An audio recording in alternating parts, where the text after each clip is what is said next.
A revelação de Jesus Cristo. Esta mensagem foi pregada no dia 4 de dezembro de 1960, pelo profeta de Deus, o sétimo anjo, William Marion Branham, em Jeffersonville, Indiana, Estados Unidos da América. Introdução. Ainda que este livro toque em diversas doutrinas maiores, como deidade, batismo nas águas, etc., encontradas em Apocalipse, capítulo 1 ao 3, seu tema principal é a promulgação de um estudo detalhado das 7 eras da Igreja. Isto é necessário para estudar e entender o resto de Apocalipse, porque das eras vêm os selos, e dos selos vêm as trombetas, e das trombetas as taças. Como a primeira explosão de uma vela romana, as eras da Igreja chegam com uma poderosa iluminação inicial, sem a qual não poderia haver mais luz. Porém, uma vez que o brilho das 7 eras da Igreja é dado por revelação divina, segue luz sobre luz, até que a revelação completa se abra amplamente ante nossos olhos maravilhados, e nós, edificadores e purificados por meio de seu Espírito, somos aprontados para sua gloriosa aparição, mesmo nosso Senhor e Salvador, o único Deus verdadeiro, Jesus Cristo. Esta composição está na primeira pessoa, como é uma mensagem de meu coração aos corações do povo. Se tem tido grandes cuidados em pôr em maiúscula todos os nomes, títulos e pronomes, etc., que têm relação com a deidade, e também as palavras Bíblia, Escritura e Palavra, conforme achamos justo, por se falar da majestade e pessoa de Deus e sua santa palavra. Minha oração é a bênção de Deus sobre cada crente, e que a iluminação do Espírito Santo seja a porção especial de cada um. William Marion Branham. A revelação de Jesus Cristo. Revelação de Jesus Cristo, a qual Deus lhe deu, para mostrar aos seus servos as coisas que brevemente devem acontecer, e pelo seu anjo as enviou, e as notificou a João seu servo, o qual testificou da palavra de Deus, e do testemunho de Jesus Cristo, e de tudo o que tem visto. Bem-aventurado aquele que lê, e os que ouvem as palavras desta profecia, e guardam as coisas que nela estão escritas, porque o tempo está próximo. João, as 7 igrejas que estão na Ásia, graça e paz seja convosco da parte daquele que é, e que era, e que há de vir, e da dos 7 Espíritos que estão diante do seu trono, e da parte de Jesus Cristo, que é a fiel testemunha, o primogênito dentre os mortos e o príncipe dos reis da terra. Aquele que nos amou, e em seu sangue nos lavou dos nossos pecados, e nos fez reis e sacerdotes para Deus e seu Pai, a ele glória e poder para todos sempre. Amém. Eis que vem com as nuvens, e todo olho o verá, até os mesmos que o traspassaram, e todas as tribos da terra se lamentarão sobre ele. Sim. Amém. Eu sou o Alfa e o Ômega, o princípio e o fim, diz o Senhor, que é, e que era, e que há de vir, o Todo-Poderoso. Eu, João, que também sou vosso irmão, e companheiro na aflição, e no reino, e paciência de Jesus Cristo, estava na ilha chamada Patmos, por causa da palavra de Deus, e pelo testemunho de Jesus Cristo. Eu fui arrebatado no Espírito no dia do Senhor, e ouvi de trás de mim uma grande voz, como de trombeta, que dizia: Eu sou o Alfa e o Ômega, o primeiro e o derradeiro, e o que vês, escreve-o no livro, e envia-o às 7 igrejas que estão na Ásia, a Éfeso, e a Esmirna, e a Pérgamo, e a Tiatira, e a Sardes, e a Filadélfia, e a Laodiceia. E virei-me para ver quem falava comigo. E, virando-me, vi 7 castiçais de ouro, e no meio dos 7 castiçais um semelhante ao Filho do Homem, vestido até aos pés de uma roupa comprida, e cingido pelos peitos com um cinto de ouro. E a sua cabeça e cabelos eram brancos como lã branca, como a neve, e os seus olhos como chama de fogo, e os seus pés, semelhantes a latão reluzente, como se tivessem sido refinados numa fornalha, e a sua voz como a voz de muitas águas. E ele tinha na sua destra 7 estrelas, e da sua boca saía uma aguda espada de 2 fios. E o seu rosto era como o sol, quando na sua força resplandece. E eu, quando o vi, caí a seus pés como morto, e ele pôs sobre mim a sua destra, dizendo-me: Não temas, eu sou o primeiro e o último, e o que vivo e fui morto, mas eis aqui estou vivo para todo sempre. Amém. E tenho as chaves da morte e do inferno. Escreve as coisas que tens visto, e as que são, e as que depois destas hão de acontecer, o mistério das 7 estrelas, que viste na minha destra, e dos 7 castiçais de ouro. As 7 estrelas são os anjos das 7 igrejas, e os 7 castiçais, que viste, são as 7 igrejas. Apocalipse capítulo 1, do versículo 1 ao 20. Introdução ao capítulo 1. Revelação de Jesus Cristo, a qual Deus lhe deu, para mostrar aos seus servos as coisas que brevemente devem acontecer, e pelo seu anjo as enviou, e as notificou a João seu servo, o qual testificou da palavra de Deus, e do testemunho de Jesus Cristo, e de tudo o que tem visto. Bem-aventurado aquele que lê, e os que ouvem as palavras desta profecia, e guardam as coisas que nela estão escritas, porque o tempo está próximo. Apocalipse capítulo 1, do versículo 1 ao 3. O escriba, não o autor, deste livro é São João o Divino. Historiadores concordam em que ele viveu a última parte de sua vida na cidade de Éfeso, embora no tempo em que escreveu este livro, ele estava na ilha de Patmos. Este livro não é a história da vida de João, mas é a revelação de Jesus Cristo nas eras futuras da Igreja. No versículo 3 é chamada uma profecia e isso é precisamente o que é. Quase sempre, este livro é chamado a Revelação de São João, porém isso é incorreto. É a revelação de Jesus Cristo, dada a João para os cristãos de todas as eras. É o único livro em toda a Bíblia que é escrito pelo próprio Jesus, através de um aparecimento pessoal a um escriba.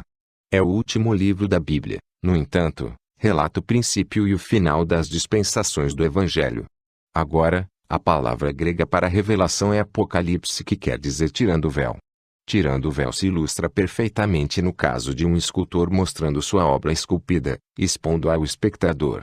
É um descobrimento, revelando o que previamente estava escondido. Agora, o descobrimento não é somente a revelação da pessoa de Cristo, mas a revelação de suas obras futuras nas 7 eras vindouras da Igreja. A importância da revelação pelo Espírito, a um verdadeiro crente, nunca poderá ser superenfatizada. A revelação significa para você mais do que talvez se dê conta. Agora, eu não estou falando deste livro de Apocalipse estou falando de toda a revelação. É tremendamente importante para a Igreja. Recorda você de Mateus 16, 13 e 18, onde Jesus fez esta pergunta a seus discípulos: quem dizem os homens ser o Filho do Homem? E eles disseram, uns João Batista, outros Elias, e outros Jeremias ou um dos profetas. Disse-lhes ele: e vós, quem dizeis que eu sou? E Simão Pedro, respondendo, disse: tu és o Cristo, o Filho de Deus vivo. E Jesus, respondendo, disse-lhe: bem-aventurado és tu, Simão Bar-Jonas, porque tu não revelou a carne e o sangue, mas meu Pai, que está nos céus. Pois também eu te digo que tu és Pedro, e sobre esta pedra edificarei a minha igreja, e as portas do inferno não prevalecerão contra ela. Os católicos romanos dizem que a igreja está edificada sobre Pedro. Agora, isso é verdadeiramente carnal. Como poderia Deus edificar a igreja sobre um homem tão indeciso que negou ao Senhor Jesus e até praguejou ao fazê-lo? Deus não pode edificar sua igreja sobre nenhum homem nascido de pecado. E não foi sobre alguma pedra ali como se Deus houvesse santificado a terra naquele lugar. E não é como dizem os protestantes, que a igreja está edificada sobre Jesus. É sobre a revelação. Leia-o como está escrito: não te revelou a carne nem o sangue, mas meu Pai te revelou, e sobre esta pedra, a revelação, edificarei minha igreja. A igreja está edificada sobre a revelação, sobre o assim diz o Senhor. Como soube Abel que devia fazer para oferecer um sacrifício perfeito a Deus? Por fé ele recebeu a revelação do sangue. Caim não tinha tal revelação, ainda que tivesse um mandamento. Assim sendo, não podia oferecer um sacrifício perfeito. Foi a revelação de Deus o que fez a diferença, e concedeu a Abel a vida eterna. Agora, você pode receber o que diz o pastor, o que o seminário ensina.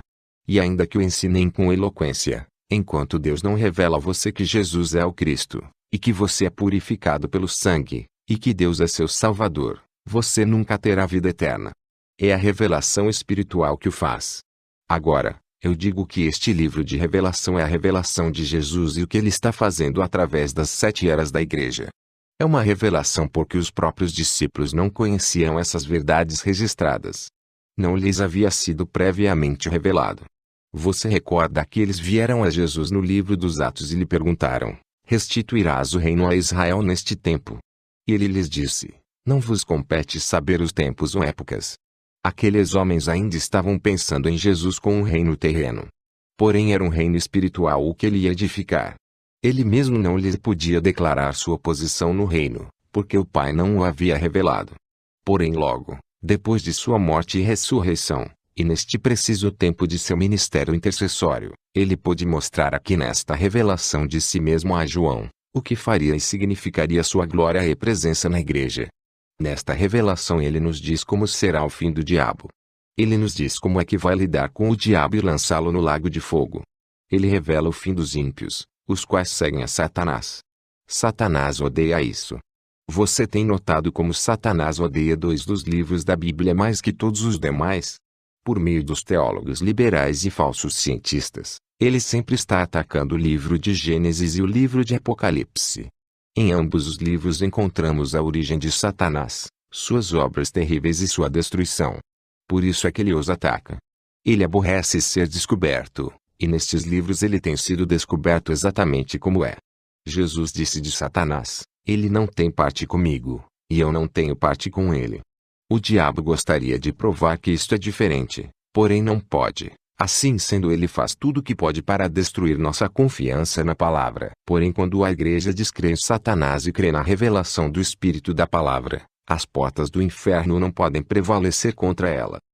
Permitam-me incluir aqui um exemplo de meu próprio ministério. Todos sabem que este dom que se manifesta em minha vida é sobrenatural. É um dom pelo qual o Espírito Santo pode discernir as enfermidades e os pensamentos dos corações dos homens, e outras coisas escondidas que só Deus poderia saber e então revelá-las a mim. Gostaria que você pudesse estar comigo e ver os rostos das pessoas quando Satanás sabe que vai ser descoberto. Agora, não estou me referindo às pessoas.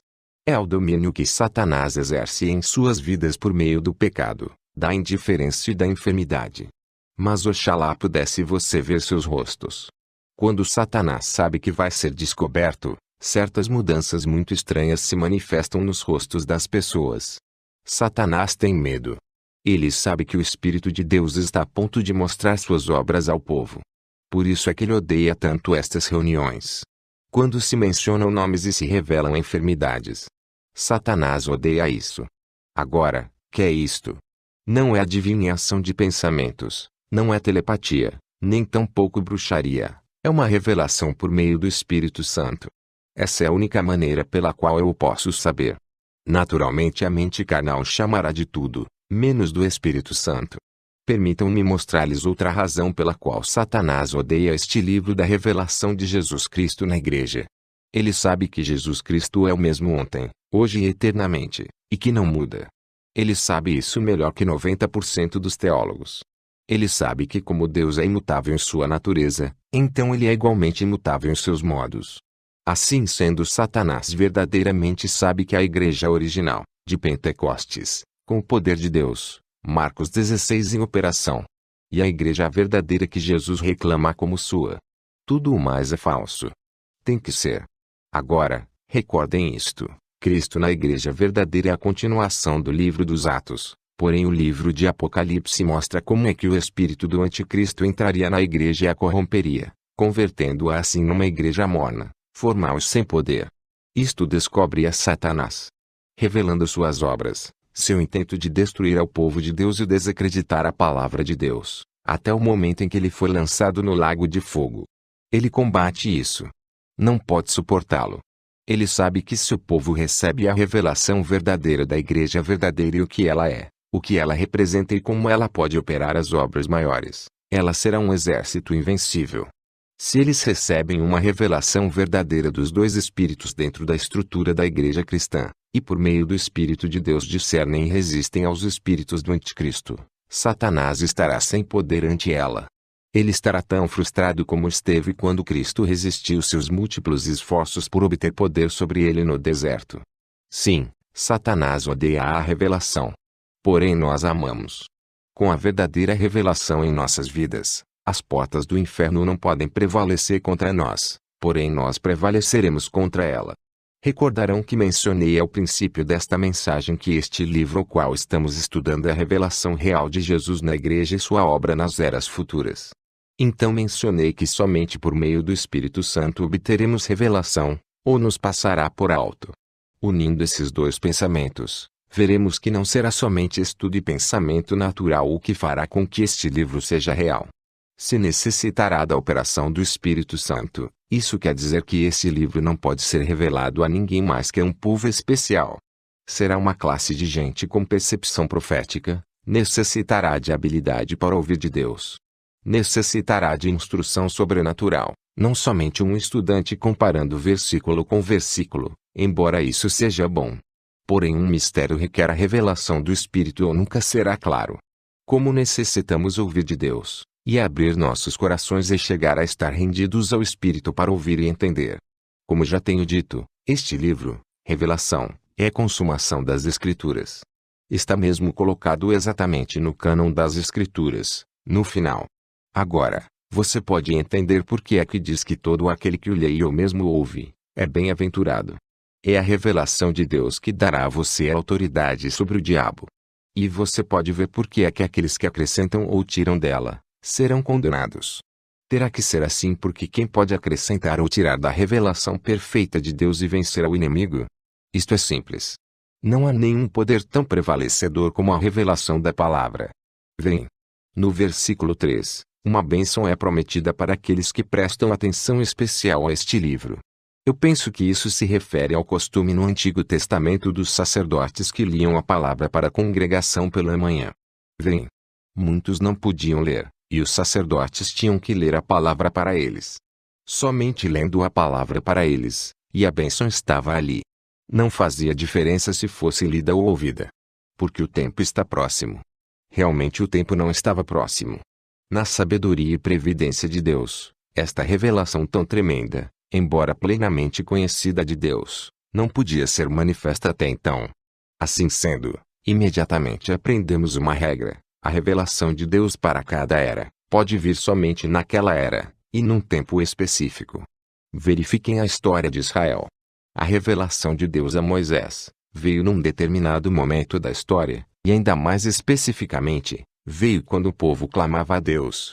Jesus mesmo veio no cumprimento do tempo, sendo ele a revelação completa da divindade. E nesta era, de Laodiceia, a revelação de Deus virá no seu devido tempo. Não se atrasará, nem tampouco se adiantará.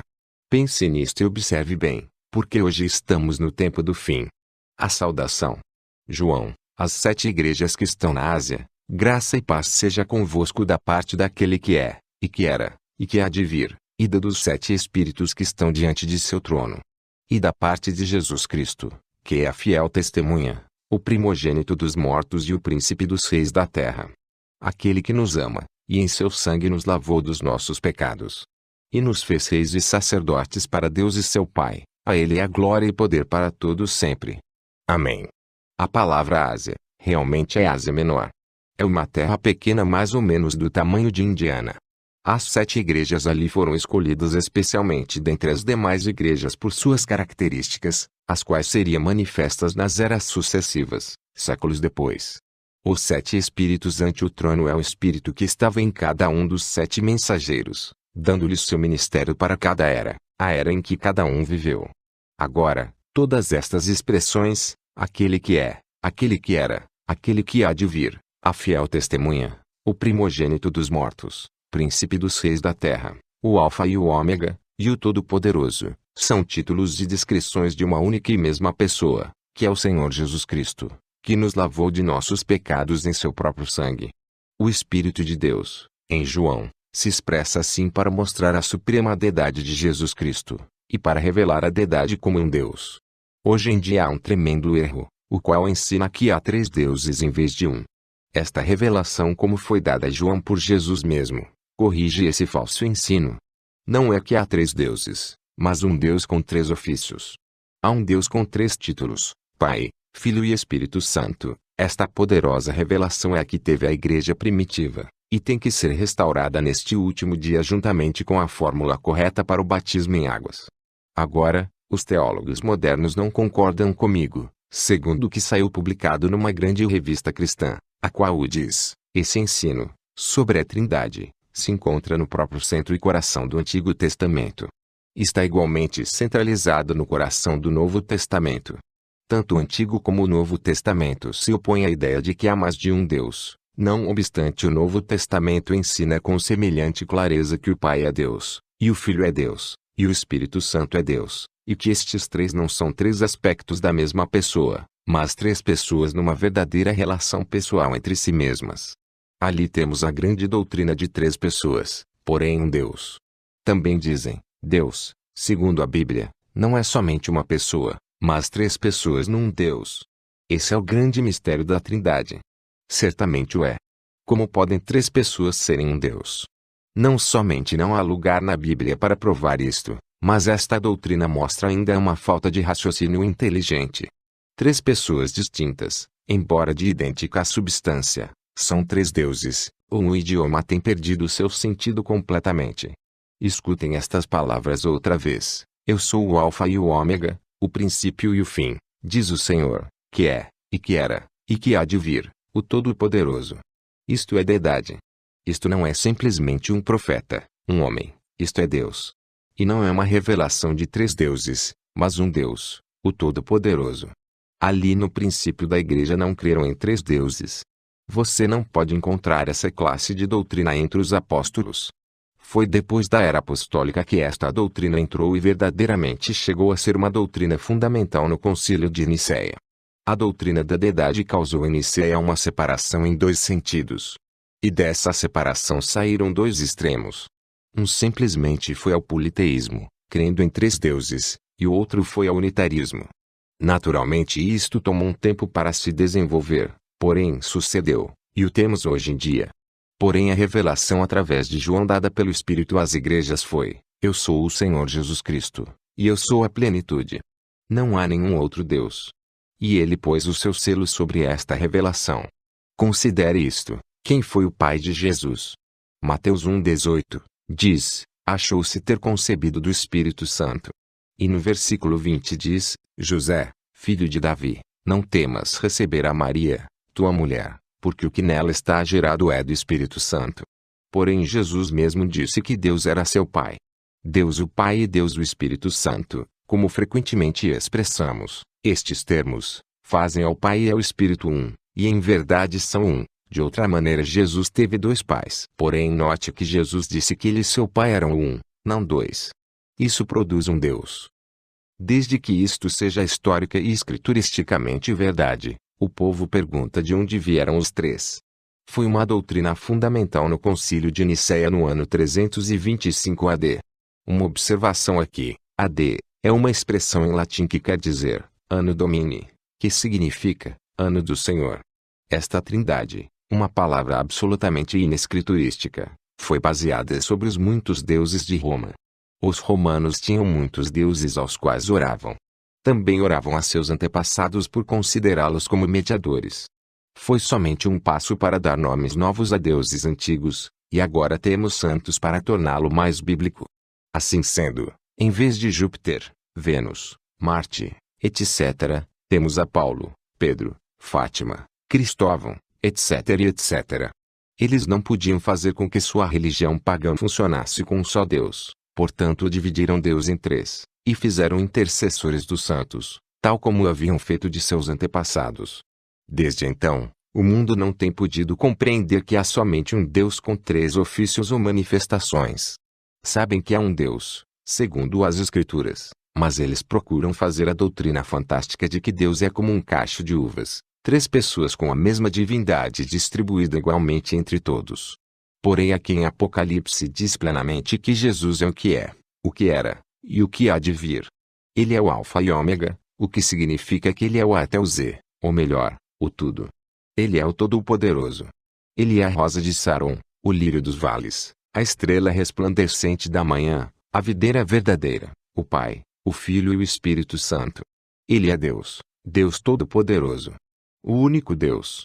1 Timóteo 3,16, diz, e sem dúvida alguma grande é o mistério da piedade, aquele que se manifestou em carne, foi justificado em espírito, visto dos anjos, pregado aos gentios, crido no mundo, e recebido acima na glória. Isto é o que diz a Bíblia. Aqui não diz nada de uma primeira, segunda ou terceira pessoa. Diz que Deus foi manifesto em carne. Um Deus. Aquele Deus foi manifesto em carne. Isso deveria pôr fim ao assunto. Deus veio em forma humana. Isso não lhe fez outro Deus, ele era Deus, o mesmo Deus. Foi uma revelação então, e é uma revelação agora, um Deus. Voltemos à Bíblia para ver o que ele era no princípio, segundo a revelação que ele deu de si mesmo. O grande Jeová apareceu a Israel numa coluna de fogo, como o anjo do pacto. Ele viveu naquela coluna de fogo e guiou a Israel diariamente. No templo, ele anunciou sua vinda com uma grande nuvem. Então um dia, ele foi manifestado num corpo nascido de uma virgem, o qual foi preparado para ele. O Deus que morou numa tenda de carne, e viveu como um homem entre os homens, porém ele era o mesmo Deus. A Bíblia ensina que Deus estava em Cristo. O corpo era Jesus. Nele habitou a plenitude da divindade corporalmente. Nada pode ser mais claro que isso. Mistério. Sim, porém plena verdade. Não pode ser mais claro. Assim sendo, se ele não foi 3 pessoas ontem, tampouco pode ser 3 pessoas hoje. Um Deus, e este mesmo Deus foi feito carne. Jesus disse: Vinde Deus e volto para Deus. João 16, 27 e 28. Isso é exatamente o que sucedeu. Ele foi tirado da terra por meio de sua morte, sepultura, ressurreição e ascensão. Então Paulo se encontrou com ele no caminho de Damasco, e ele falou a Paulo, e lhe disse: Saulo, Saulo, por que me persegues? Paulo disse: Quem és, Senhor? Ele disse: Eu sou Jesus. Ele era coluna de fogo, uma luz cegante. Ele havia voltado exatamente como disse que faria. Voltou a ser o que era antes de vir morar num tabernáculo de carne. Assim é exatamente como ouviu João. João 1,18. Deus nunca foi visto por alguém. O Filho unigênito, que está no seio do Pai, esse o fez conhecer. Note onde diz João que Jesus está. Ele está no seio do Pai. Lucas 2,11 diz: Pois, na cidade de Davi, vos nasceu hoje o Salvador, que é Cristo, o Senhor. Ele nasceu o Cristo, e 8 dias depois, quando foi circuncidado, foi chamado Jesus, como o anjo lhes havia dito. Eu nasci branho. Quando nasci me puseram o nome de William. Ele era o Cristo, porém lhe foi dado um nome aqui entre os homens. O tabernáculo de fora que os homens podiam ver, foi chamado Jesus. Ele era o Senhor da glória, o Todo-Poderoso manifesto em carne. Ele é Deus o Pai, Filho e Espírito Santo. Ele é tudo isso. Pai, Filho e Espírito Santo, são somente títulos. Não são nomes. Por isso é que batizamos no nome do Senhor Jesus Cristo, porque esse é um nome, não um título. É o nome desses títulos, tal como quando você toma um menino recém-nascido e lhe dá um nome. Menino é o que ele é, filho é um título, então você lhe põe o nome, João Henri Blom. Não se batize somente no nome de Jesus. Há milhares de Jesuses no mundo, e também os houve antes de Jesus, nosso Salvador, porém somente há um nascido o Cristo, o Senhor Jesus Cristo. Há gente que diz que Jesus é o Filho eterno de Deus. Agora, não é isso uma contradição? Quem tem ouvido de um filho sendo eterno? Os filhos têm princípio, porém o que é eterno, nunca teve princípio. Ele é o Deus eterno, Jeová, manifesto em carne. No Evangelho de São João diz: No princípio era o Verbo, e o Verbo estava com Deus e o Verbo era Deus. E o Verbo se fez carne, e habitou entre nós. Ele foi a testemunha fiel e verdadeira da palavra eterna do Pai. Ele era um profeta, e somente podia dizer o que o Pai lhe revelava. Ele disse: Meu Pai está em mim. Isso é o que Jesus o tabernáculo disse: Meu Pai está em mim. Deus tem muitos títulos: nossa justiça, nossa paz, ser eterno, Pai, Filho e Espírito Santo, porém tem somente um nome humano, e esse nome é Jesus. Não esteja você confundido porque ele tem 3 ofícios ou 3 manifestações. Na terra ele era um profeta, no céu ele é o sacerdote, e regressando à terra, ele é Rei dos Reis. O que era, esse é Jesus, o profeta. O que é, esse é o sumo sacerdote fazendo intercessão. Um que pode compadecer-se de nossas fraquezas. O que há de vir, esse é o Rei que está vindo. Na terra ele era a palavra, o profeta. Moisés disse dele: O Senhor vosso Deus vos levantará profeta como eu, e será, que se não ouvirem as palavras daquele profeta, serão desarraigados do povo. Note estes dados acerca de Jesus: na terra foi profeta, ovelha e filho. Isto não quer dizer que eram 3. Foram apenas manifestações ou ofícios da mesma pessoa, Jesus. Agora, há uma escritura favorita dos trinitarianos que, segundo eles, sustenta seu pensamento de que há mais de uma pessoa na divindade. Apocalipse 5:6-8. E olhei, e eis que estava no meio do trono e dos 4 animais viventes e entre os anciãos um cordeiro, como havendo sido morto, e tinha 7 pontas e 7 olhos, que são os 7 Espíritos de Deus enviados a toda a terra. E veio, e tomou o livro da destra do que estava sentado no trono. E, havendo tomado o livro, os 4 animais e os 24 anciãos prostraram-se diante do cordeiro, tendo todos eles harpas, e salvas de ouro cheias de incenso, que são as orações dos santos. Em verdade estes versículos, se os separássemos, pareceriam provar seu ponto. Você observe que eu disse, estes versículos separados. Porém leia Apocalipse 4:2-13 e 9-11. E logo fui arrebatado em espírito, e eis que um trono estava posto no céu, e um assentado sobre o trono. E o que estava assentado era, na aparência, semelhante à pedra jaspe sardônica, e o arco celeste estava ao redor do trono, e parecia semelhante à esmeralda.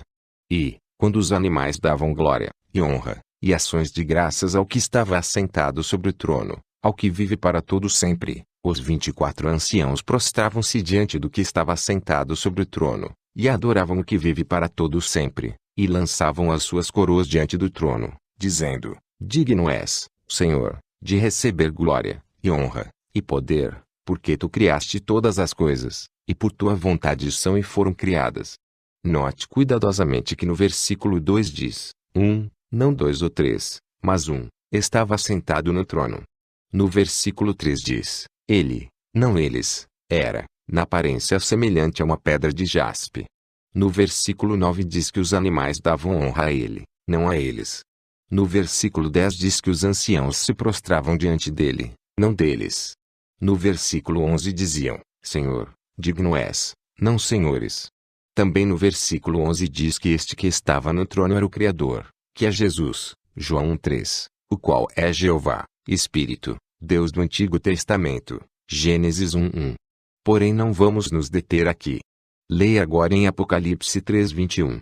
Ao que vencer lhe concederei que se assente comigo no meu trono, assim como eu venci, e me assentei com meu Pai no seu trono. Também leia Hebreus 12:2, olhando para Jesus, autor e consumador da fé, o qual pelo gozo que lhe estava proposto suportou a cruz, desprezando a afronta e sentou-se à destra do trono de Deus. Note, que segundo Jesus mesmo, quem escreveu o Apocalipse, ele está sentado com o Pai. O Espírito em Paulo, o qual é o Espírito de Cristo, porque esse é o Espírito da profecia pelo qual vem a palavra, diz que ele está sentado à destra de Deus. Porém, quando João olhou, viu somente um sobre o trono. E não foi até Apocalipse 5:6-8, o qual segue a Apocalipse 4:2-3 em sucessão de tempo, que vemos ao Cordeiro tomando o livro daquele que estava sentado no trono, como indica Apocalipse 4:2-3 e 9:10. Que é o mistério de um Deus. Ele, Jesus, saiu de Deus, foi manifesto em carne, morreu, ressuscitou e voltou ao seio do Pai. Como disse João no capítulo 1, versículo 18. O Filho unigênito que está no seio do Pai, esse o fez conhecer. Era tempo para que Deus, o Messias, voltasse a reclamar sua noiva, e então apresentar-se, se fazer conhecer, a Israel.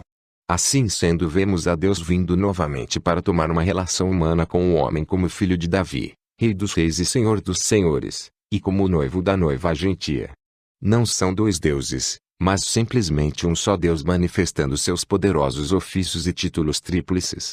O povo sabia que ele era profeta. Eles conheciam o sinal do Messias, o qual somente podia manifestar-se através de um profeta. João 1:44-51. E Filipe era de Betsaida, cidade de André e de Pedro. Filipe achou Natanael e disse-lhe, havemos achado aquele de quem Moisés escreveu na lei, e os profetas, Jesus de Nazaré, filho de José. Disse-lhe Natanael, pode vir alguma coisa boa de Nazaré? Disse-lhe Filipe, vem e vê. Jesus viu Natanael vir ter com ele, e disse dele, eis aqui um verdadeiro israelita em quem não há dolo. Disse-lhe Natanael, donde me conheces tu? Jesus respondeu, e disse-lhe, antes que Filipe te chamasse te vi eu, estando tu debaixo da figueira. Natanael respondeu, e disse-lhe, Rabi, Tu és o Filho de Deus, tu és o Rei de Israel.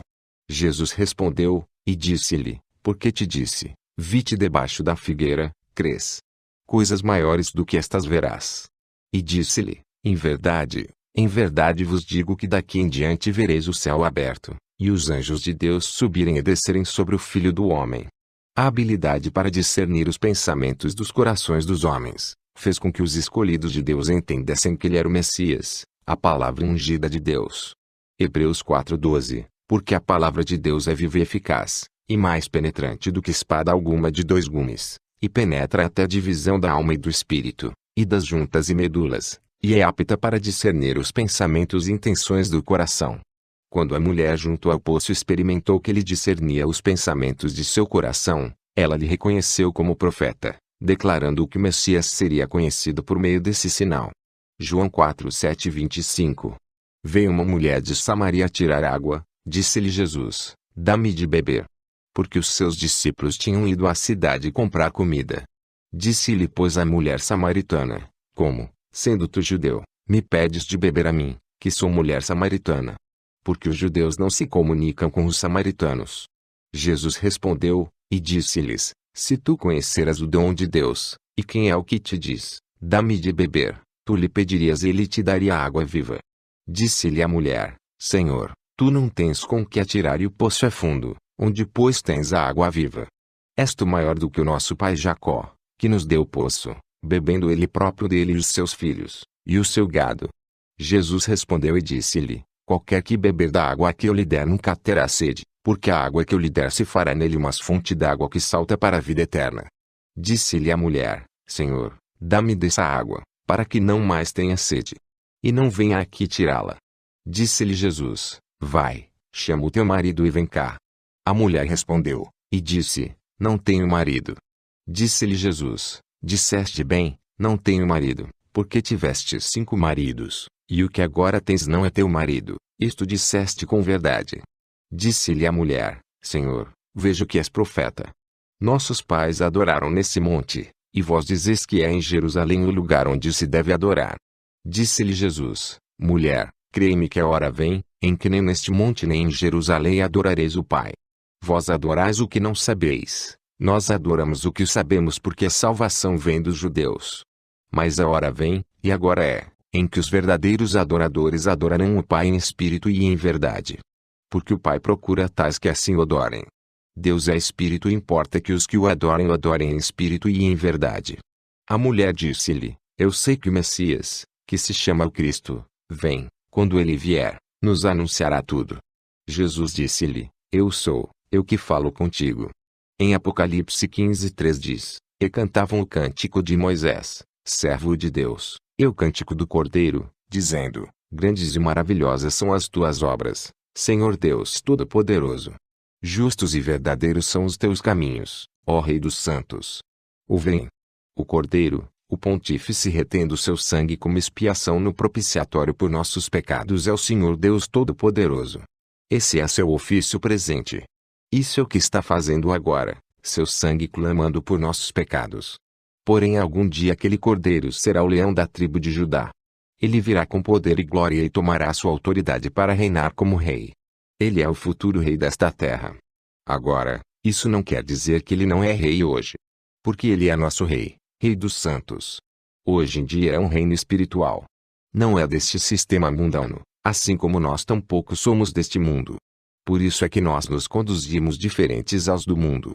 Nossa cidadania está nos céus. Nós refletimos o espírito do reino onde nascemos, onde Jesus é o rei. Por isso é que nossas mulheres não se vestem com roupas de homens, nem cortam o cabelo, nem usam todos esses cosméticos e outras coisas que o mundo ama tanto. Por isso é que nossos homens não bebem nem fumam, nem andam no pecado. Nosso domínio é o domínio sobre o pecado, e se fortalece por meio do poder que está no Espírito de Cristo que mora em nós. Todo o reino da terra será desmoronado. Porém o nosso permanecerá. Agora, nós temos estado falando sobre os ofícios e manifestações do único Deus verdadeiro, e contemplando sua glória no estudo bíblico. Porém Deus não é conhecido intelectualmente. Ele é conhecido espiritualmente, por revelação espiritual. Este mesmo ser que foi conhecido como Jesus, segundo a carne, Voltou a coluna de fogo, porém ele prometeu voltar outra vez e morar entre o seu povo por meio do Espírito.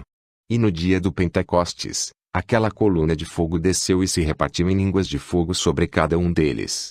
Que estava fazendo Deus? Estava se repartindo a si mesmo entre a igreja, dando a todos aqueles homens e mulheres uma parte de si mesmo. Ele se repartiu entre a igreja tal como disse que o faria. João 14, 16, 23. E eu rogarei ao Pai, e ele vos dará outro Consolador, para que fique convosco para sempre, o Espírito de verdade, que o mundo não pode receber, porque não o vê nem o conhece, mas vós o conheceis, porque habita convosco, e estará em vós. Não vos deixarei órfãos, voltarei para vós. Ainda um pouco e o mundo não me verá mais, mas vós me vereis, porque eu vivo e vós vivereis. Naquele dia conhecereis que estou em meu Pai, e vós em mim, e eu em vós. Aquele que tem os meus mandamentos e os guarda, esse é o que me ama, e aquele que me ama será amado de meu Pai, e eu o amarei, e me manifestarei a ele. Disse-lhe Judas, não Iscariotes, Senhor, donde vem que te hás de manifestar a nós, e não ao mundo? Jesus respondeu, e disse-lhe, se alguém me ama, guardará a minha palavra, e meu Pai o amará, e viremos, e faremos nele morada. Ele disse que rogaria ao Pai, que mandaria outro Consolador, que já estava com eles, os discípulos, porém não estava neles. Esse era Cristo. Então no versículo 23, falando de si mesmo e do Pai, ele disse, nós viremos.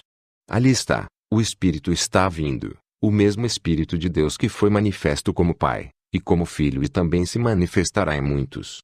Um Deus que é Espírito. Por isso é que ninguém pode dizer que o homem santo é o Papa ou o Bispo ou o sacerdote. O homem santo é Cristo, o Espírito Santo em nós. Como se atreve a dizer a hierarquia que o laico não tem nada que dizer? Cada um tem algo que dizer. Cada um tem uma obra, cada um tem um ministério. O Espírito Santo veio em Pentecostes e se repartiu em cada um para que se pudesse cumprir o que disse Jesus, naquele dia vós conhecereis que eu estou em meu Pai e vós em mim e eu em vós. João 14, 20.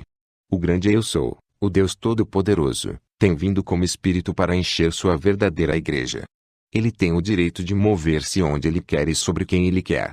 Nós não fazemos homens santos em nosso meio. Mas a verdadeira congregação do Senhor é santa, por causa da presença do Espírito Santo.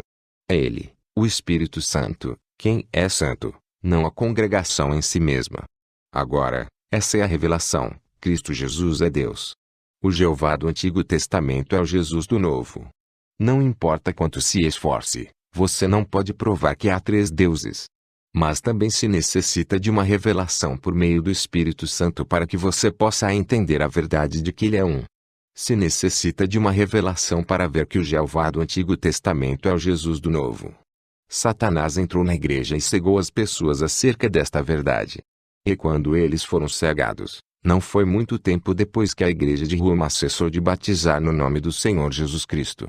Eu sei que se necessita de uma verdadeira revelação do Espírito Santo para ver a verdade da deidade nestes dias em que temos tanta perversão, quando tem pervertido a Escritura. Porém a igreja vencedora e triunfante está edificada sobre a revelação, sobre o assim diz o Senhor. Assim sendo, nós podemos esperar que Deus nos revele sua verdade. Porém, em realidade você não necessita de uma revelação sobre o batismo na água. Ali está frente a você. Seria possível, mesmo por um minuto, os apóstolos se desviarem do mandamento direto do Senhor para batizarem no nome do Pai, do Filho e do Espírito Santo, então encontrá-los em desobediência voluntária? Eles conheciam o nome e não há nenhum lugar nas Escrituras onde batizaram de algum outro modo, mas no nome do Senhor Jesus Cristo. O senso comum lhe dirá que o livro dos Atos é a igreja em ação, e se assim batizaram, então assim é como se deve batizar. Agora, se pensam que isso é forte, que pensam disto? Qualquer um que não havia sido batizado no nome do Senhor Jesus, tinha que ser batizado de novo. Atos 19, 1, 6.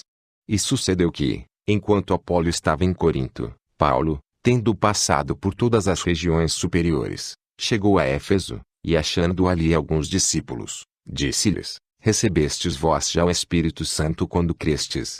E eles disseram-lhe, nós nem ainda ouvimos que haja Espírito Santo.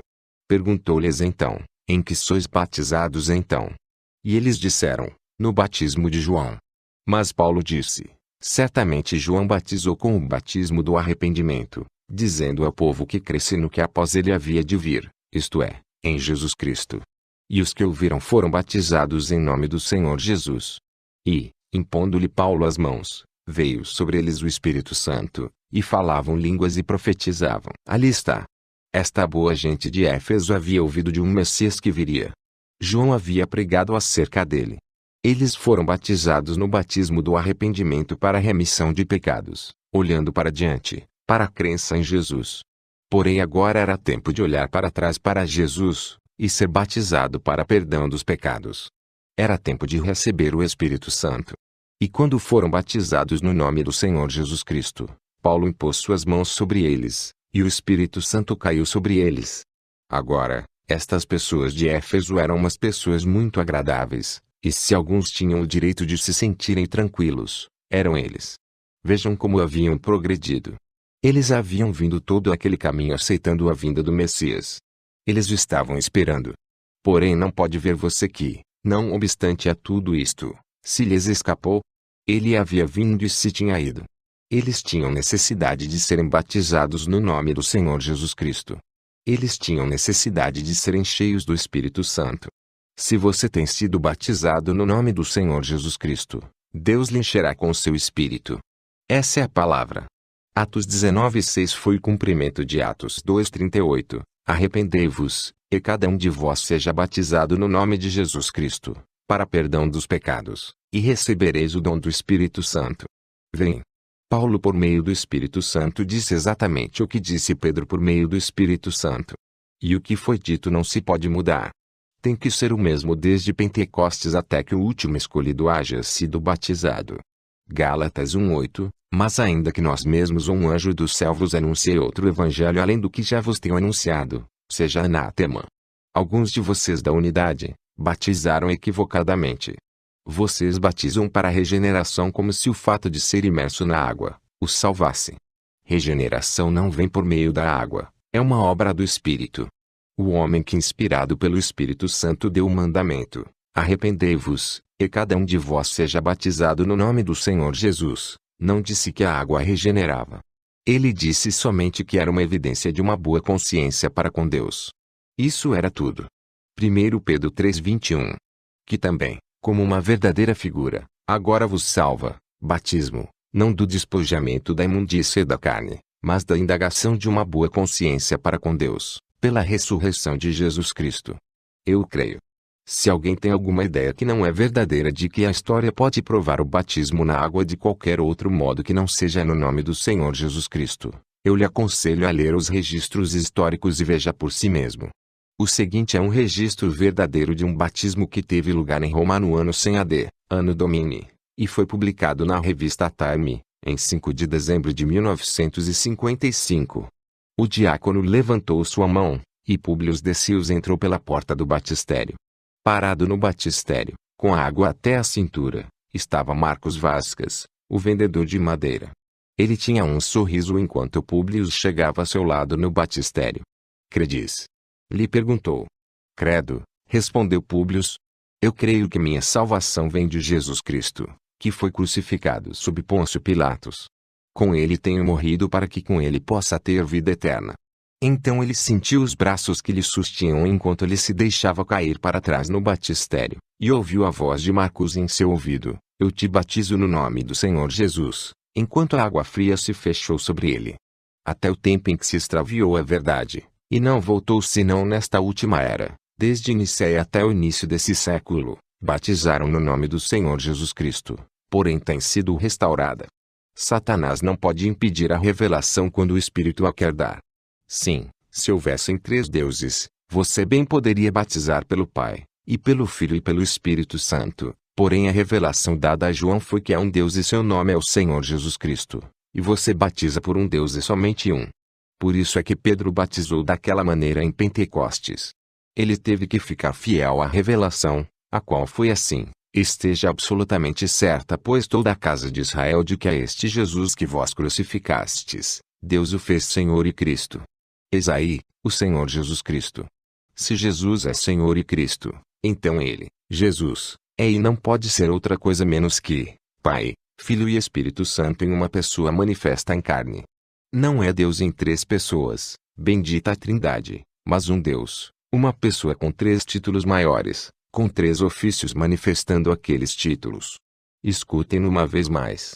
Este mesmo Jesus é Senhor e Cristo. Senhor, Pai, e Cristo, Espírito Santo, são Jesus, porque Ele, Jesus, é ambos, Senhor e Cristo.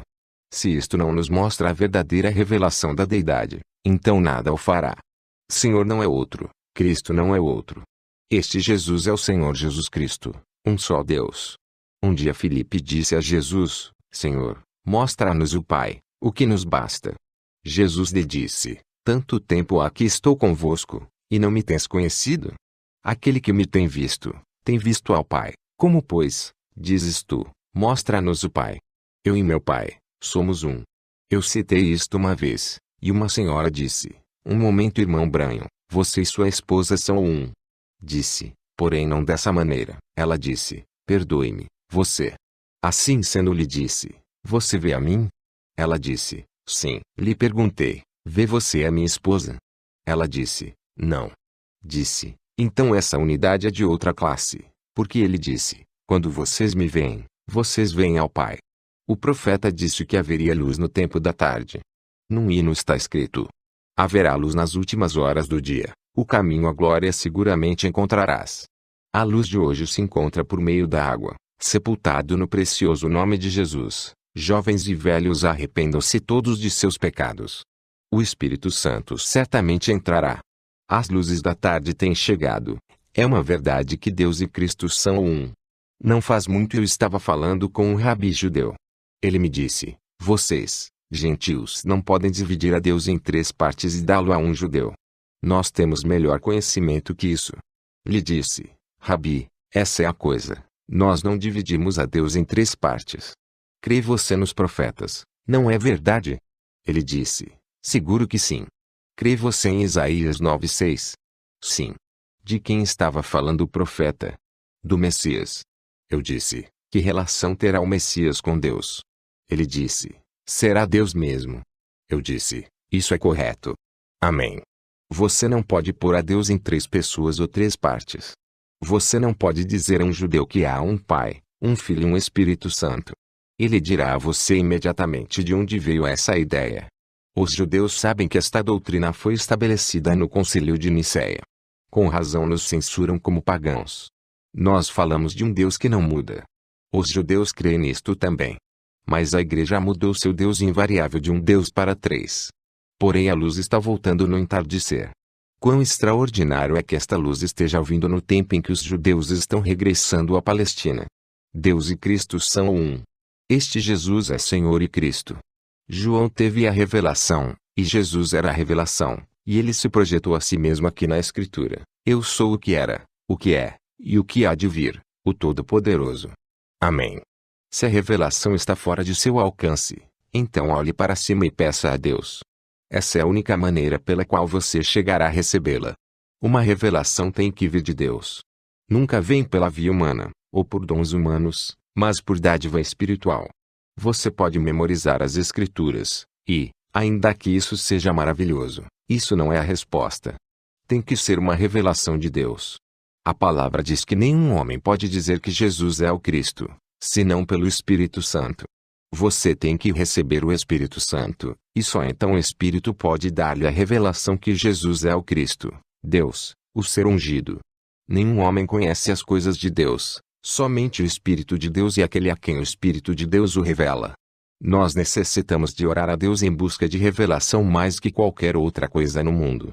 Temos aceitado a Bíblia, temos aceitado as maravilhosas verdades ali contidas, mas para a maioria das pessoas, ainda não é genuinamente efetiva porque não há revelação do Espírito. A palavra não tem sido vivificada. A Bíblia diz em 2 Coríntios 5:21 que nós temos sido feitos a justiça de Deus por meio de nossa união com Jesus Cristo. O entendeu você? Diz que nós somos a própria justiça de Deus, porque estamos em Cristo. Diz que Ele, Jesus, foi feito pecado por nós. Não diz que Ele se tornou pecador, mas que foi feito pecado por nós para que nós, por meio de nossa união com Ele, pudéssemos ser feitos a justiça de Deus. Se nós aceitamos o fato, e temos que fazê-lo, que ele literalmente chegou a ser pecado por nós por meio de sua substituição por nós, então também temos que aceitar o fato de que nós, por meio de nossa união com ele, temos chegado a ser a própria justiça de Deus. Ao rejeitar um, temos que rejeitar o outro também. Mas ao aceitar um, também temos que aceitar o outro. Agora, sabemos que a Bíblia diz isso. Não pode ser negado. Porém a revelação disto está desaparecida. Para a maioria dos filhos de Deus, não é genuinamente efetivo. É somente um bom versículo na Bíblia. Porém necessitamos que nos seja feito vivo. Isto exigirá revelação. Permitam-me dizer-lhes algo que lhes assombrará e também lhes ajudará. Quase não há estudante que não creia que o Novo Testamento foi escrito originalmente no grego. Todos nossos ilustres estudantes bíblicos têm dito que Deus deu ao mundo 3 grandes nações com 3 grandes contribuições para o bem do Evangelho. Ele nos deu os gregos, que nos deram uma língua universal. Ele nos deu os judeus, que nos deram uma religião verdadeira e o verdadeiro conhecimento de Deus por meio do Salvador. Ele nos deu os romanos, que nos deram um império unido com leis e um sistema de estradas. Assim sendo, temos a religião verdadeira, a língua para expressá-la a muita gente, o governo e estradas para difundi-la. E falando historicamente, isto parece enquadrar perfeitamente bem. E hoje em dia nossos estudantes gregos dizem que a língua grega dos dias bíblicos é tão perfeita e tão exata que se o estudante grego é um gramático pontual e refinado, pode verdadeiramente saber exatamente o que ensina a palavra do Novo Testamento. Porém, não é isso somente uma teoria. É certo isto. Não é certo que todo estudante grego de renome numa denominação faz controvérsia com estudante de outra denominação, e não é certo que suas contendas estão baseadas em palavras idênticas do grego e idênticas regras de gramática. Certamente assim é. Mesmo ali na era de Pérgamo, um pouco antes do concílio de Nicéia celebrado no ano 325 AD, Anno Domini, haviam 2 estudantes ilustres, Arius e Atanásio, os quais chegaram a combater doutrinariamente sobre uma palavra grega. Sua controvérsia chegou a ser tão ardente e tão difundida por todo o mundo que os historiadores disseram que o mundo estava dividido sobre ditongo, o som de 2 vogais numa sílaba. Agora, se o grego é tão perfeito e tão ordenado por Deus, por que é que há tanta controvérsia? Seguramente que não era a intenção de Deus que todos soubéssemos grego. Hoje mesmo temos argumentos sobre o grego. Tomo por exemplo o livro A Paralisada Igreja de Cristo, sujeita a raio-x, pelo Dr. Mark Crossan. Neste livro ele mostra numerosas referências de célebres gramáticos, e prova para sua própria satisfação que as regras invariáveis da gramática grega provam, sem dúvida alguma, que a Bíblia ensina que um homem é batizado com o Espírito Santo no imediato momento de seu renascimento. Ele também diz que uma mulher pode tomar posse do púlpito porque a palavra profecia quer dizer pregar. Tem convencido a outros estudantes do grego que são tão capazes quanto ele? Nunca. Tudo o que vocês têm que fazer é ler estes estudantes que mantêm a opinião contrária e escutar suas doutas citações. Agora, o que tenho dito, não somente é a verdade, mas avancemos um pouco mais. Hoje em dia temos estudantes que expressam que os manuscritos originais foram escritos em aramaico, o idioma de Jesus e da gente de seu dia. Eles manifestam que as pessoas não falavam nem escreviam o grego como é tão comumente crido. E o fato é que nossos historiadores estão divididos sobre isso. Por exemplo, o Dr. Schoenfeld, um estudante muito sobressalente, por meio de uma investigação sistemática e científica tem provado, para sua própria satisfação, que o Novo Testamento foi escrito no vernáculo da gente que falava grego naquele dia. Ele construiu um magnífico caso para fortalecer sua crença, baseado em documentos à sua disposição. Porém, por outra parte temos outro estudante famoso, o Dr. Lance, que está convencido que o Novo Testamento foi escrito em aramaico e ele tem um historiador sobressalente, Toynbee, que o sustenta provando que o idioma do povo era o aramaico e não o grego. Assim sendo, pode ser possível que o Novo Testamento foi escrito originalmente no aramaico. Entretanto, antes que nos interessemos demasiadamente nisto, leiamos a versão King James e a tradução do Dr. Lance. Para nossa satisfação encontramos que as conclusões de ambos são quase iguais, assim sendo não há diferença no conteúdo ou na doutrina. Ainda poderíamos admitir que Deus tem permitido que saiam à luz estes manuscritos recentemente descobertos e estas publicações recentes de escrituras já conhecidas para provar a autenticidade do que já tínhamos. E encontramos que mesmo quando tradutores podem diferir um do outro, os manuscritos não são assim. Agora, você pode ver que não se pode basear a interpretação no profundo conhecimento que o estudante tenha do idioma em que foi escrito a Bíblia. Porém, se você ainda não pode ver por ter sua mente encoberta pela tradição, aqui está uma ilustração final. Ninguém pode duvidar que os escribas, fariseus e estudantes ilustres do ano 33 AD, Anno Domini, conheciam perfeitamente as regras de gramática, e exatamente o que queriam dizer as palavras com as quais foi escrito o Antigo Testamento. Porém, não obstante a toda a sua excelente sabedoria, lhes passou por alto a revelação da palavra prometida de Deus, a qual foi manifesta no Filho. Ele foi anunciado desde Gênesis até Malaquias, com capítulos inteiramente dedicados a ele e a seu ministério, porém no entanto, lhes escapou completamente, com exceção de uns poucos que foram iluminados pelo Espírito. Agora chegamos a uma conclusão, a qual tem base na palavra. Por mais que tratemos de encontrar os mais antigos e acreditados manuscritos para obter o melhor registro possível da palavra, nunca encontraremos o significado verdadeiro por meio do estudo e comparação das Escrituras. Não importa quão sinceros sejamos.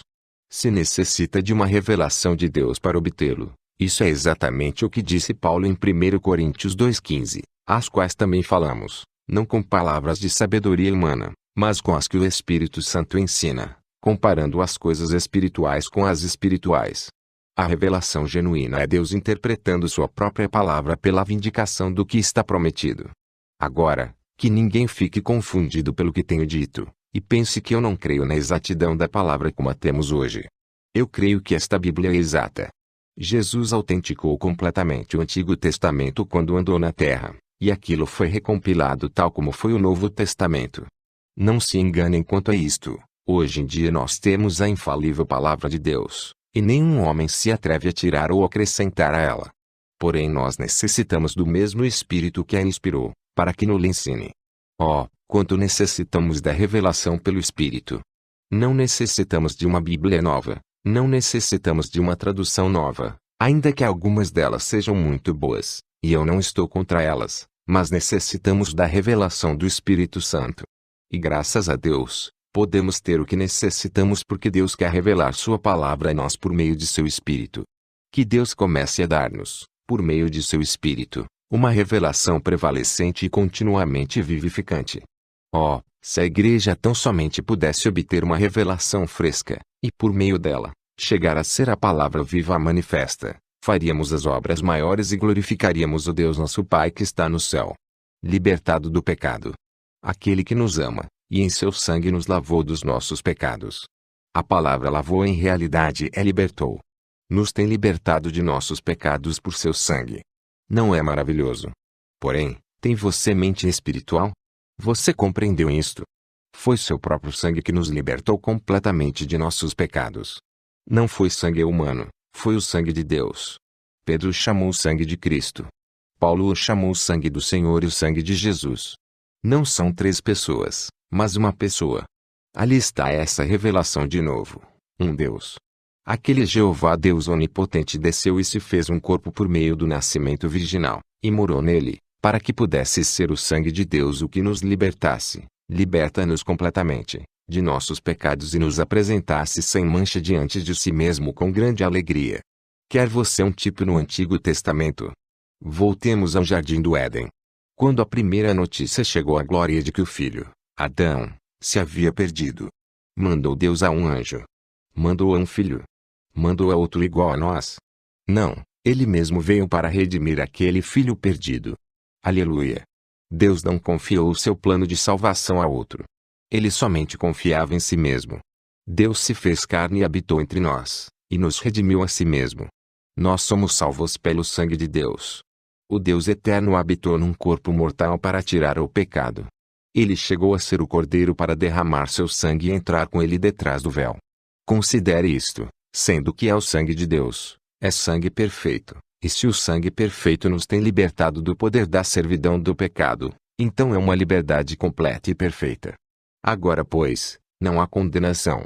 Quem intentará acusação contra os escolhidos de Deus? É Deus quem os justifica, declara-nos justos. Quem os condenará? Pois é Cristo quem morreu. Romanos 8:33-34. Ali está. Sua morte nos deu sangue. O sangue nos tem libertado. Agora já não há condenação. Como pode haver? Não há nada pelo que possamos ser condenados, porque o sangue nos tem libertado do pecado. Somos livres, sem culpas. Não escutem ao homem, escutem a palavra. Sois libertos pelo sangue. Agora, não se amarrem de novo às tradições, às organizações e os credos. Não se desviem escutando aqueles que negam o poder da palavra e negam que Jesus salva, cura e enche do Espírito Santo e de poder.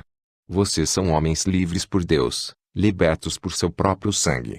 Se você ainda tem fé em credos e denominações, é certo, por esta evidência, que você tem perdido sua fé na palavra. Reis e sacerdotes. E nos fez reis e sacerdotes para Deus e seu Pai, a Ele glória e poder para todos sempre. Amém. Apocalipse 1:6. E nos fez. Há certas verdades que devemos acentuar. Esta é uma delas. Ele nos fez. Salvação é obra dele. A salvação pertence ao Senhor.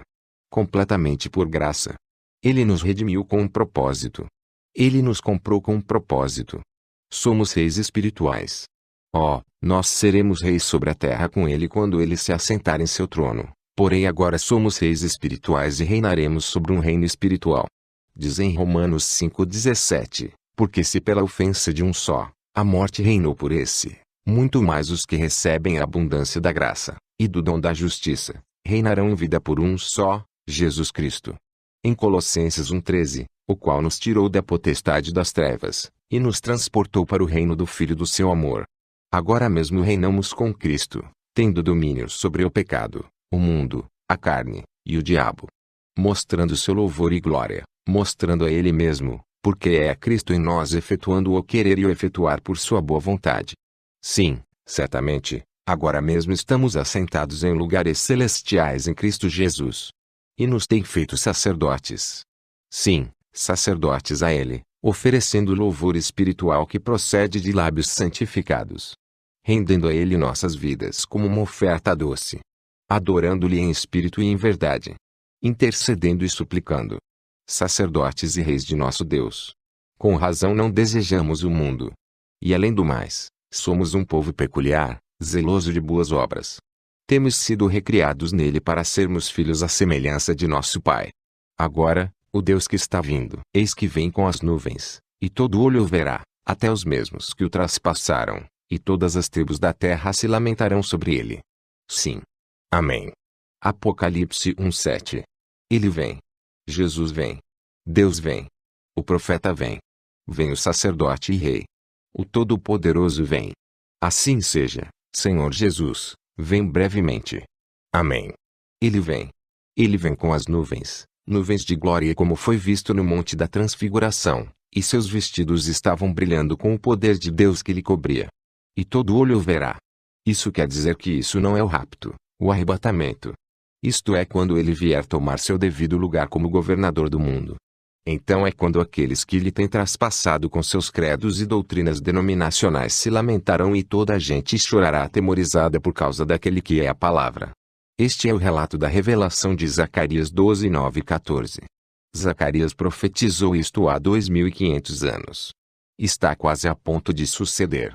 Escute, e acontecerá, naquele dia, que procurarei destruir todas as nações que vierem contra Jerusalém, e sobre a casa de Davi, e sobre os habitantes de Jerusalém, derramarei o espírito de graça e súplica, e olharão a mim, a quem traspassaram. Zacarias 12:9-10. Agora, quando voltará o evangelho aos judeus? Quando se houver terminado a dispensação dos gentios? O evangelho está pronto para voltar aos judeus. Se tão somente lhes pudesse dizer algo que está a ponto de suceder hoje, neste nosso dia. Esta grande coisa que vai suceder recorrerá até Apocalipse 11, e aquelas duas testemunhas, aqueles dois profetas, Moisés e Elias, trazendo o evangelho de novo aos judeus. Estamos prontos. Tudo está em ordem.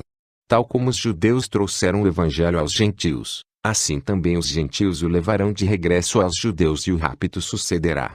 Agora, recordem o que temos lido em Apocalipse e em Zacarias. Ambas coisas vêm diretamente depois da tribulação. A igreja do primogênito não passa pela tribulação. Nós sabemos. A Bíblia ensina isto. Naquele tempo, diz que Deus vai derramar seu Espírito sobre a casa de Israel. É o mesmo Espírito que foi derramado sobre os gentios em seu dia. E olharão para mim, a quem traspassaram, e o prantearão como quem pranteia por um unigênito, e chorarão amargamente por ele, como se chora amargamente pelo primogênito. Naquele dia será grande o pranto em Jerusalém, como o pranto de Adadrimon no vale de Megidom. E a terra pranteará, cada linhagem à parte, a linhagem da casa de Davi à parte, e suas mulheres à parte, e a linhagem da casa de Natã à parte, e suas mulheres à parte. Zacarias 12:10-12. Cada uma das casas por si, quando ele vier nas nuvens de glória em sua segunda vinda, aqueles judeus que o traspassaram, o verão como diz em outra escritura, e se alguém lhe disser, que feridas são essas nas tuas mãos? Dirá ele, são as feridas com que fui ferido na casa de meus amigos. Zacarias 13:6. Não será um tempo de tristezas somente para os judeus que lhe rejeitaram como Messias, mas também para os gentios que lhe rejeitaram como Salvador neste dia. Haverá pranto e lamentação. As virgens nécias estarão se lamentando. Elas representam a igreja que rejeitou o azeite, símbolo do Espírito Santo, para suas lamparinas, símbolo do corpo que retém o azeite, até que foi demasiadamente tarde. Eles eram gente boa, eram virgens, e isso significa uma categoria moral muito alta.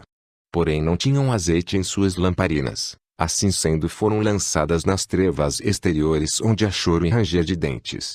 No livro de Gênesis, capítulo 45, podemos tipificar isto com José, quando ele se encontrou com seus irmãos no Egito e se deu a conhecer a eles.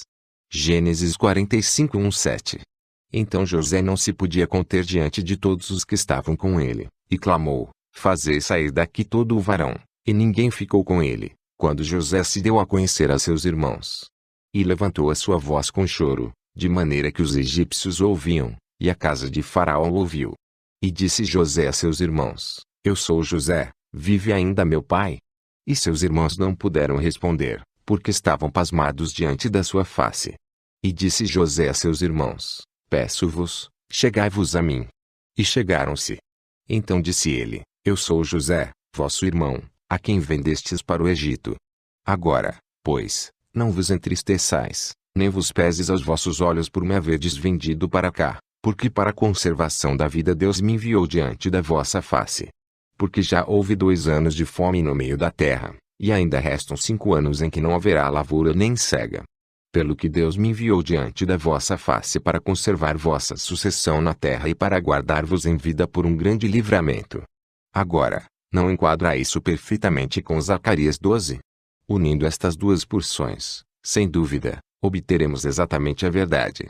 Quando José era ainda muito jovem, foi odiado por seus irmãos.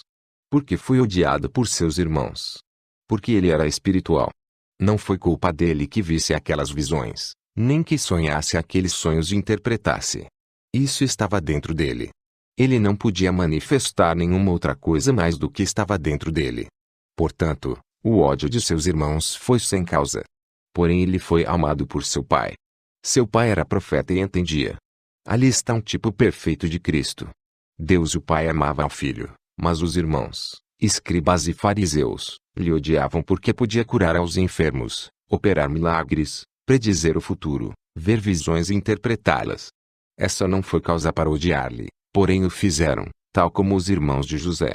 Agora, recorde como foi que aqueles filhos de Jacó trataram a José, lhe lançaram numa cisterna. Tomaram a roupa de cores que seu pai lhe havia dado e a tingiram com sangue para fazer crer a seu pai que o moço havia sido devorado por algum animal. O venderam a uns negociantes de escravos que o levaram ao Egito, e ali foi vendido a um general.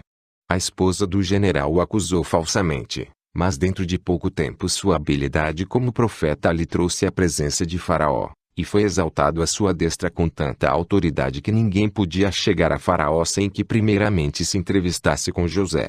Agora, examinemos a vida de José enquanto ele estava no Egito, porque aqui é onde veremos o tipo perfeito de Cristo. Quando ele estava na casa do general foi acusado falsamente, castigado e aprisionado sem causa, tal como fizeram com Jesus. Ali na prisão ele interpretou os sonhos do copeiro e do padeiro que também eram prisioneiros juntamente com ele.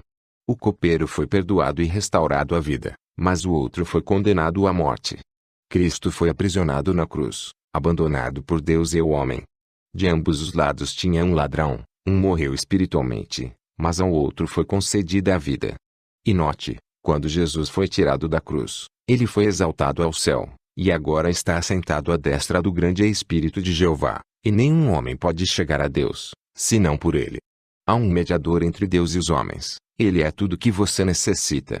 Não há Marias e nem santos como mediadores, somente Jesus. Seguindo com este tipo encontramos em José. Veja que tudo o que ele fez no Egito prosperou. Seu primeiro trabalho com o general, prosperou, mesmo a prisão prosperou. Quando Jesus voltar, o deserto florescerá como a rosa. Ele é o filho da prosperidade.